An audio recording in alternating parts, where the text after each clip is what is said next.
ਇਹ ਬਾਤ ਨਿਰੀ ਇੰਨੀ ਹੀ ਨਹੀਂ, ਨਾ ਇਹ ਮਸਲਾ ਸਿਰਫ ਕਿਸਾਨ ਦਾ ਹੈ, ਇਹ ਪਿੰਡ ਦੇ ਵਸਦੇ ਰਹਿਣ ਦਾ ਹੈ ਜਿਹਨੂੰ ਤੌਖਲਾ ਉੱਜੜ ਜਾਣ ਦਾ।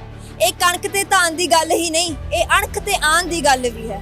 ਕੀ ਹਾਲ ਹੈ ਕਿੰਜ ਗੁਜ਼ਰਦੀ ਹੈ, ਇਹ ਮੋਹ ਤੇ ਮਾਣ ਦੀ ਗੱਲ ਵੀ। ਜੋ ਆਪਣਾ ਹੁੰਦਾ ਉਹ ਪੁੱਛਦਾ ਹੈ ਕਿ ਦੁੱਖ ਦਾ ਮੇਰੀ ਜਾਨ ਦਾ ਹੈ। ਇਹ ਬਾਤ ਨਿਰੀ ਇੰਨੀ ਹੀ ਨਹੀਂ, ਨਾ ਇਹ ਮਸਲਾ ਸਿਰਫ ਕਿਸਾਨ ਦਾ ਹੈ, ਇਹ ਪਿੰਡ ਦੇ ਵਸਦੇ ਰਹਿਣ ਦਾ ਹੈ ਜਿਹਨੂੰ ਤੌਖਲਾ ਉੱਜੜ ਜਾਣ ਦਾ। ਆਖੀ ਸੀ ਕਦੇ ਇੱਕ ਪੁਰਖੇ ਨੇ, ਉਹ ਬਾਤ ਅਜੇ ਤੱਕ ਹੈ ਸੱਜਰੀ, ਨਹੀਂ ਕੰਮ ਥਕਾਉਂਦਾ ਬੰਦੇ ਨੂੰ ਥਕਾਉਂਦੀ ਬੇਕਦਰੀ। ਇਹ ਦੁੱਖ ਉਸੇ ਬੇਕਦਰੀ ਦਾ, ਇਹ ਸੱਲ ਉਸੇ ਅਪਮਾਨ ਦਾ ਹੈ। ਇਹ ਬਾਤ ਨਿਰੀ ਇੰਨੀ ਹੀ ਨਹੀਂ, ਨਾ ਇਹ ਮਸਲਾ ਸਿਰਫ ਕਿਸਾਨ ਦਾ ਹੈ, ਇਹ ਪਿੰਡ ਦੇ ਵਸਦੇ ਰਹਿਣ ਦਾ ਹੈ ਜਿਹਨੂੰ ਤੌਖਲਾ ਉੱਜੜ ਜਾਣ ਦਾ। तेरे नाल अमीर वजीर खड़े, मेरे नाल पैगंबर पीर खड़े, रविदास फरीद कबीर खड़े, मेरे नानक शाह फकीर खड़े, मेरा नाम देव मेरा धन्ना भी, मैनू मान अपनी इस शान दा है। ये बात निरी इन्नी ही नहीं, ना ये मसला सिर्फ किसान दा है। असी इत्थे आए हाँ धरने ते, अपना घर बार छड्ड के इत्थों अपनी जित हार लैके जावांगे। इत्थे जदों नहीं साडी जित होएगी उन्ना चिर असीं इत्थों नहीं जावांगे। घर बहुत मुश्किल आउंदियां ने, पर इत्थों असीं बीबियां जिहड़ियां ने उन्ना चिर बैठणगियां जिन्ना चिर मोदी सानू कोई काले कानून रद्द ना करेगा, उन्ना चिर असीं इत्थों नहीं जावांगे। ਅਸੀਂ ਇੱਥੇ ਜਦੋਂ ਤੋਂ ਧਰਨਾ ਲੱਗਾ ਸਾਡੇ ਬੱਚੇ ਵੀ ਆ ਰਹੇ ਆ, ਸਾਡੀਆਂ ਬੀਬੀਆਂ ਵੀ ਆ ਰਹੀਆਂ ਨੇ, ਸਾਡੇ ਭਾਈ ਸਾਹਿਬ ਵੱਡੇ ਬਜ਼ੁਰਗ ਵੀ ਆ ਰਹੇ ਨੇ, ਇੱਥੇ ਧਰਨੇ ਤੇ ਡਟੇ ਹੋਏ ਨੇ। ਸਾਨੂੰ ਕਿਸੇ ਚੀਜ਼ ਦੀ ਮੁਸ਼ਕਲ ਨਹੀਂ ਹੈਗੀ, ਅਸੀਂ ਆਪਣੇ ਘਰੋਂ ਹੀ ਰਹਿ ਰਹੇ ਹਾਂ। ਪਰ ਜਿਹੜੇ ਅਸੀਂ ਕਾਲੇ ਕਾਨੂੰਨ ਰੱਦ ਕਰਾਉਣ ਵਾਸਤੇ ਆਏ ਆ, ਉਹ ਸਾਡੇ ਜ਼ਰੂਰੀ ਲਾਜ਼ਮੀ ਹੋਣੇ ਚਾਹੀਦੇ ਆ। ਜੇ ਉਹ ਮਨ ਕੀ ਬਾਤ ਬਤਾਉਂਦੇ ਆ ਤੇ ਸਾਡੇ ਮਨ ਕੀ ਬਾਤ ਵੀ ਉਹਨਾਂ ਨੂੰ ਸੁਣਨੀ ਚਾਹੀਦੀ ਆ। ਕਿਉਂ ਜੇ ਸਾਡੀ ਮਨ ਕੀ ਬਾਤ ਅਸੀਂ ਉਹਨਾਂ ਨੂੰ ਸੁਣਦੇ ਆ, ਉਹਨਾਂ ਦਾ ਫਰਜ਼ ਬਣਦਾ ਸਾਡੀ ਮਨ ਕੀ ਬਾਤ ਸੁਣਨ ਤੇ ਆਪਣਾ ਜੋ ਅਸੀਂ ਹੱਕ ਲੈਣ ਆਏ ਆ ਸਾਨੂੰ ਹੱਕ ਮਿਲਣ। ਅਸੀਂ ਆਪਣੇ ਹੱਕ ਲੈ ਕੇ ਜਿੱਤ ਕਰਕੇ ਅਸੀਂ ਵਾਪਸ ਘਰਾਂ ਜਾਵਾਂਗੇ, ਕਿਉਂਕਿ ਸਾਡੇ ਬੱਚੇ ਵੀ ਉਤਾਵਲੇ ਨੇ ਵੀ ਸਾਡੇ ਦਾਦੀ ਮੰਮਾ ਜਿਵੇਂ ਵੀ ਆ ਘਰਾਂ ਦਾ ਕਰਨ ਗੁਜ਼ਾਰਾ ਬਹੁਤ ਮੁਸ਼ਕਲ ਆ ਚੱਲਣਾ, ਪਰ ਉਹਨਾਂ ਨੂੰ ਸਾਡਾ ਸੋਚਣਾ ਚਾਹੀਦਾ। ਆਪਾਂ ਸੜਕਾਂ 'ਤੇ ਰਹਿ ਰਹੇ ਹਾਂ, ਟ੍ਰੈਫਿਕ ਚੱਲ ਰਹੀ ਆ ਤੇ ਵੇਖਣ ਵਾਲੇ ਨੂੰ ਬੜਾ ਮਹਿਸੂਸ ਜਿਹਾ ਹੁੰਦਾ ਆ, ਪਰ ਸਾਨੂੰ ਕੋਈ ਮੁਸ਼ਕਲ ਨਹੀਂ। ਪਰ ਇਹੋ ਹੀ ਕਹਿੰਦੇ ਆ ਕਿ ਸਾਡੀ ਜਿੱਤ ਹਾਸਲ ਹੋਵੇ, ਕਾਨੂੰਨ ਰੱਦ ਹੋ ਜਾਣ, ਅਸੀਂ ਖੁਸ਼ ਹੋ ਕੇ ਆਪਣੇ ਘਰਾਂ ਨੂੰ ਵਾਪਸ ਜਾਈਏ। मैं जस्ट मैसेज देना चाहूँगी नौजवान पीढ़ी नूं कि जे साडे बजुर्ग साडे नाल अगे वध के चल सकते हैं, फिर असी उन्हां नाल क्यों नहीं खड़े हो सकते।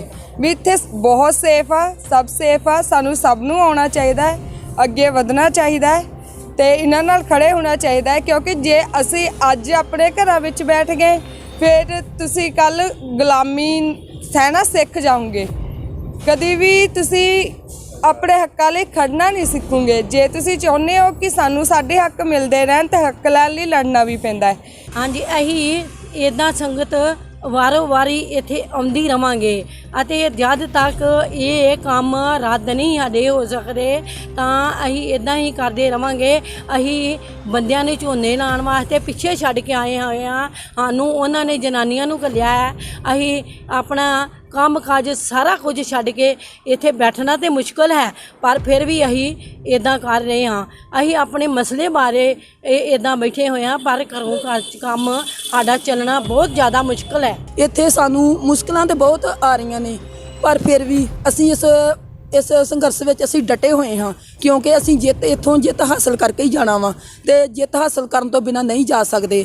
ਸਾਡੇ ਸਾਰਿਆਂ ਦੇ ਘਰਾਂ ਵਿੱਚ ਵੀ ਬਹੁਤ ਜ਼ਿਆਦੀਆਂ ਪ੍ਰੋਬਲਮਾਂ, ਪਰ ਫਿਰ ਵੀ ਅਸੀਂ ਇੱਥੇ ਆਏ ਹੋਏ ਹਾਂ। ਮੇਰੇ ਘਰ ਵਿੱਚ ਵੀ ਬਹੁਤ ਵੱਡੀ ਪ੍ਰੋਬਲਮ ਆ, ਕਿਉਂਕਿ ਮੇਰੇ ਫਾਦਰ ਇਨ ਲੋ ਜਿਹੜੇ ਆ ਉਹਨਾਂ ਨੂੰ ਪੈਰਾਲਾਈਜ਼ ਹੋਇਆ ਵਾ, ਉਹਨਾਂ ਨੂੰ ਵੀ ਇੱਕ ਜਣਾ ਅੰਦਰ ਬਾਹਰ ਖੜਨ ਵਾਸਤੇ ਚਾਹੀਦਾ। ਮੇਰੇ ਹਸਬੈਂਡ ਘਰ ਵਾ ਤੇ ਇੱਥੇ ਮੈਂ ਅੰਦੋਲਨ 'ਚ ਆਈ ਹਾਂ। ਜਦ ਮੈਂ ਜਾਵਾਂਗੀ ਤਾਂ ਉਹ ਇੱਥੇ ਆ ਜਾਣਗੇ।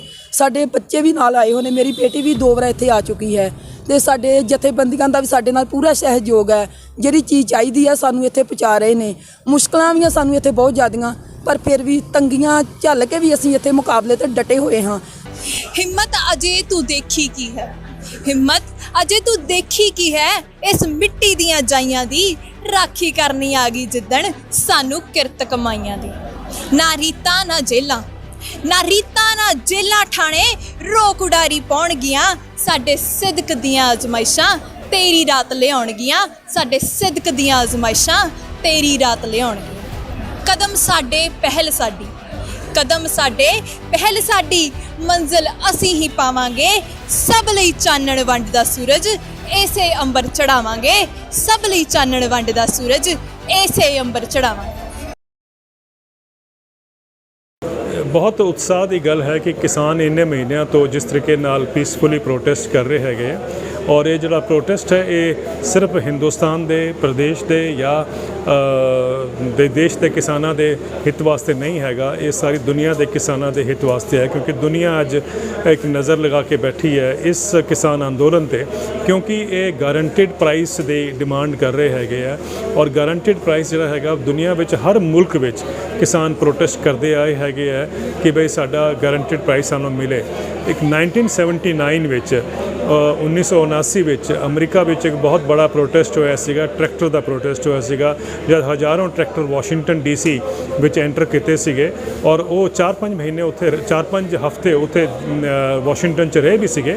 ਉਹਨਾਂ ਦੀ ਡਿਮਾਂਡ ਵੀ ਇਹ ਸੀਗੀ ਕਿ ਉਹਨਾਂ ਨੂੰ ਕਿਸਾਨਾਂ ਨੂੰ ਇਨਕਮ ਪੈਰਿਟੀ ਮਿਲੇ, ਯਾਨੀ ਜੋ ਸਾਡੀ ਲੈਂਗੁਏਜ ਵਿੱਚ ਉਹਦਾ ਮਤਲਬ ਹੈ ਕਿ ਕਿਸਾਨਾਂ ਨੂੰ ਗਾਰੰਟਿਡ ਪ੍ਰਾਈਸ ਮਿਲੇ, ਜੋ ਕਿ ਅੱਜ ਪ੍ਰੋਟੈਸਟਿੰਗ ਫਾਰਮਰਸ ਇੱਥੇ ਵੀ ਡਿਮਾਂਡ ਕਰ ਰਹੇ ਹੈਗੇ ਆ। ਔਰ ਅਗਰ ਉਸ ਸਮੇਂ ਅਮਰੀਕਾ ਦੇ ਕਿਸਾਨਾਂ ਨੂੰ ਗਾਰੰਟਿਡ ਪ੍ਰਾਈਸ ਮਿਲ ਗਿਆ ਹੁੰਦਾ ਤਾਂ ਅੱਜ ਅਮਰੀਕਾ ਦਾ ਕ੍ਰਾਈਸਿਸ ਜਿਹੜਾ ਐਗਰੀਕਲਚਰ ਦਾ ਹੈਗਾ ਉਹ ਇੰਨਾ ਭਿਅੰਕਰ ਨਹੀਂ ਹੋਣਾ ਸੀਗਾ। ਅੱਜ ਅਮਰੀਕਾ ਦੇ ਕਿਸਾਨਾਂ ਦੇ ਉੱਪਰ 2020 ਦਾ ਲੇਟੈਸਟ ਅੰਕੜਾ ਹੈ ਕਿ ਤਕਰੀਬਨ $425 ਬਿਲੀਅਨ ਦਾ ਕਰਜ਼ਾ ਉਹਨਾਂ ਦੇ ਸਿਰ ਤੇ ਖੜਾ ਹੈ, ਜਦ ਕਿ ਸਿਰਫ 1.5% ਜਿਹੜੀ ਪੋਪੂਲੇਸ਼ਨ ਹੈ ਅਮਰੀਕਾ ਦਾ ਉਹਦਾ ਹੁਣ ਕਿਸਾਨ ਹਿੱਸੇਦਾਰ ਰਹਿ ਗਏ ਹੈਗੇ ਆ। ਤਾਂ ਇਹਦਾ ਮਤਲਬ ਸਾਫ਼ ਹੈ ਕਿ ਉਹੀ ਜਿਹੜਾ ਇੱਕ ਮਾਰਕੀਟ ਇਕਨੋਮੀ ਜਿਹਦੇ ਉੱਪਰ ਭਾਰਤ ਦੇ ਵਿੱਚ ਪ੍ਰਿੰਸੀਪਲੀ ਜਿਹੜੇ 3 ਲਾਜ਼ ਲੈ ਕੇ ਆਏ ਹੈਗੇ ਆ, ਉਹ ਤਿੰਨੋਂ ਉਸੇ ਪ੍ਰਿੰਸੀਪਲ ਤੇ ਡਿਪੈਂਡ ਕਰਦੇ ਹੈਗੇ ਕਿ ਫ੍ਰੀ ਮਾਰਕੀਟਸ ਨੂੰ ਆਪਰੇਸ਼ਨ ਜਿਹੜੇ ਹੈ ਅਲਾਉ ਕੀਤੇ ਜਾਣ। ਤਾਂ ਉਹ ਤਾਂ ਆਪਰੇਸ਼ਨ ਅਮਰੀਕਾ, ਯੂਰਪ ਜਾਂ ਬਾਕੀ ਅਮੀਰ ਦੇਸ਼ਾਂ ਵਿੱਚ ਸਾਰੇ ਫੇਲ ਹੋ ਚੁੱਕੇ ਹੈ। ਅੱਜ ਕਿਸਾਨ ਉੱਥੇ ਸਬਸਿਡੀ ਤੇ ਜੀ ਰਿਹਾ ਹੈਗਾ। ਤਾਂ ਅਗਰ ਉਹੀ ਅਸੀਂ ਮਾਡਲ ਭਾਰਤ ਵਿੱਚ ਲੈ ਕੇ ਆਉਂਦੇ ਹੈਗੇ ਆ ਤਾਂ ਸਾਡਾ ਖੇਤੀ ਦਾ ਸੰਕਟ ਗਹਿਰਾਏਗਾ, ਨਾ ਕਿ ਉਹਨੂੰ ਜਿਸ ਤਰ੍ਹਾਂ ਕਿ ਕੀਤਾ ਜਾ ਰਿਹਾ, ਕਮਿਟਮੈਂਟ ਦਿੱਤੀ ਜਾ ਰਹੀ ਹੈ ਕਿ ਵੀ ਕਿਸਾਨ ਦਾ ਫਾਇਦਾ ਹੋਏਗਾ ਜਾਂ ਇਜ਼ਾਫਾ ਹੋਏਗਾ, ਉਹ ਮੇਰਾ ਮੰਨਣਾ ਹੈ ਕਿ ਨਹੀਂ ਹੋ ਪਾਏਗਾ। ਔਰ ਇसी ਕਰਕੇ ਕਰਨ ਦੀ ਜ਼ਰੂਰਤ ਜਿਹੜੀ ਹੈ ਉਹ ਇਹ ਹੈ ਕਿ ਵੀ ਮਿਨੀਮਮ ਸਪੋਰਟ ਪ੍ਰਾਈਸ ਜੋ ਹੈ, ਜੋ 23 ਫਸਲਾਂ ਤੇ ਹਰ ਸਾਲ ਦਿੱਤਾ ਜਾਂਦਾ ਹੈ, ਪਰ ਮਾਤਰ 2 ਫਸਲਾਂ ਤੇ ਲਾਗੂ ਹੁੰਦਾ ਹੈ ਪ੍ਰੈਕਟੀਕਲੀ ਵੀਟ ਐਂਡ ਪੈਡੀ ਤੇ, ਉਹਨੂੰ ਹੁਣ ਲੀਗਲ ਰਾਈਟ ਬਣਾਉਣਾ ਚਾਹੀਦਾ ਕਿਸਾਨਾਂ ਦੇ, ਯਾਨੀ ਕਿ ਕਾਨੂੰਨੀ ਅਧਿਕਾਰ ਕਿਸਾਨਾਂ ਦਾ ਬਣਾਉਣਾ ਚਾਹੀਦਾ ਕਿ ਉਹ ਤੋਂ ਥੱਲੇ MSP ਤੋਂ ਥੱਲੇ ਕੋਈ ਟ੍ਰੇਡਿੰਗ ਹਿੰਦੁਸਤਾਨ ਵਿੱਚ ਨਹੀਂ ਹੋਏਗੀ। ਮੈਨੂੰ ਲੱਗਦਾ ਇਹੀ ਇੱਕ ਰਸਤਾ ਹੈਗਾ ਜੋ ਕਿਸਾਨ ਦੀ ਅਸਲੀ ਆਜ਼ਾਦੀ ਅਚੀਵ ਕਰਨ ਦਾ, ਔਰ ਜੋ ਪ੍ਰਧਾਨ ਮੰਤਰੀ ਕਹਿੰਦੇ ਹੈਗੇ ਸਬਕਾ ਸਾਥ ਸਬਕਾ ਵਿਕਾਸ, ਉਹਦਾ ਵੀ ਰਸਤਾ ਉਹੀ ਹੈ। ਕਿਉਂਕਿ ਜਦ ਦੇਸ਼ ਦੇ ਕਿਸਾਨ ਦੇ ਹੱਥ ਵਿੱਚ ਪੈਸਾ ਜ਼ਿਆਦਾ ਆਏਗਾ ਤਾਂ ਦੇਸ਼ ਦੀ ਜਿਹੜੀ ਵਿਕਾਸ ਦੀ ਗਤੀ ਹੈ ਉਹ बढ़ेगी और दौड़ेगी। ਜੇ ਤੂੰ ਆਖੇ ਸੱਥਾਂ ਦੇ ਵਿੱਚ ਬੈਠਣ ਵਾਲੇ ਵੇਲੇ ਨੇ, ਜੇ ਤੂੰ ਆਖੇ ਸੱਥਾਂ ਦੇ ਵਿੱਚ ਬੈਠਣ ਵਾਲੇ ਵੇਲੇ ਨੇ, ਇਹ ਕਈਆਂ ਰੰਬੀਆਂ ਵਾਲੇ ਬਾਬੇ ਦਸਮ ਪਿਤਾ ਦੇ ਚੇਲੇ ਨੇ, ਇਹ ਕਈਆਂ ਰੰਬੀਆਂ ਵਾਲੇ ਬਾਬੇ ਦਸਮ ਪਿਤਾ ਦੇ ਚੇਲੇ ਨੇ। ਖਾਕੀ ਨਿੱਕਰ ਪਾਉਣ ਵਾਲਿਆ ਬਹੁਤੀ ਮੈਂ ਚੰਗੀ ਨਹੀਂ, ਖਾਕੀ ਨਿੱਕਰ ਪਾਉਣ ਵਾਲਿਆ ਬਹੁਤੀ ਮੈਂ ਚੰਗੀ ਨਹੀਂ, ਤੂੰ ਸ਼ੇਰਾਂ ਦੇ ਮੂੰਹ ਵਿੱਚ ਆਪੇ ਹੱਥ ਪਾ ਲਿਆ ਲੇਲੇ ਨੇ, ਤੂੰ ਸ਼ੇਰਾਂ ਦੇ ਮੂੰਹ ਵਿੱਚ ਆਪੇ ਹੱਥ ਪਾ ਲਿਆ ਲੇਲੇ ਨੇ।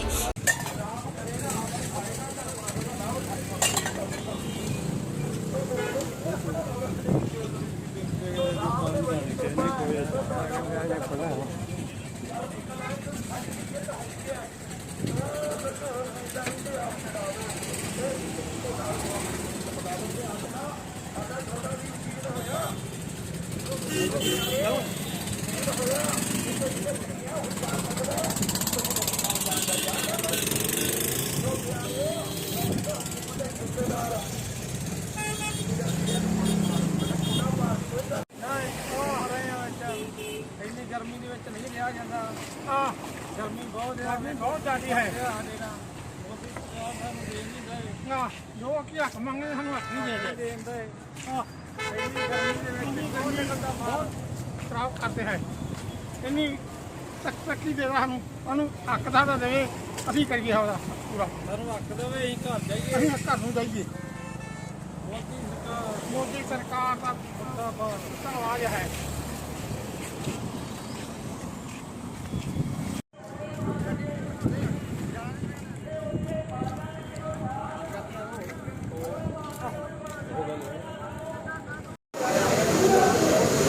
आज छिंगू बॉर्डर पर 2 दिन की कन्वेंशन शुरू हुई है और इसका मकसद है कि ये आंदोलन पूरे देश में कैसे फैले और इस आंदोलन को में सभी लोग, दूसरे जो वर्ग हैं वो कैसे शामिल हों। तो 2 दिन तक ये कन्वेंशन चलेगी लेकिन हमारी जो इसमें कहना है वो ये है कि हमें कोई कड़ा फैसला जो है वो लेना चाहिए। चाहे पूरे देश के किसान एक ही दिन इकट्ठे होके और दिल्ली को घेर लें और प्रधानमंत्री कार्यालय को घेर लें, या जैसे भी करें सारे देश के किसानों को इकट्ठे होके कोई बड़ा फैसला इस पे लेना चाहिए। गिरफ्तारी आंदोलन चलाएं। 9 महीने से हम लोग सड़कों पर बैठे हुए हैं। 650 से ज़्यादा किसान हमारे शहीद हो चुके हैं, लेकिन अभी तक जो है कोई सरकार ने बात किसी तरह की नहीं मानी है। तो जो आज कन्वेंशन है 2 दिन की है, 26 और 27 की, हो सकता है इसमें कोई बड़ा फैसला हो। और जब तक ये आंदोलन हम जीत नहीं जाते तब तक हम घरों को नहीं जाएंगे। आंदोलन चाहे ठंडा चले चाहे तेज चले, और जैसे भी संयुक्त मोर्चा फैसला लेगा वैसे इसमें हम आगे बढ़ते जाएंगे। और सब किसानों को, पूरे देश के किसानों को आह्वान करते हैं कि पूरे देश के किसान इसमें तब तक जुड़े रहें जब तक ये आंदोलन हम जीत नहीं जाते। धन्यवाद।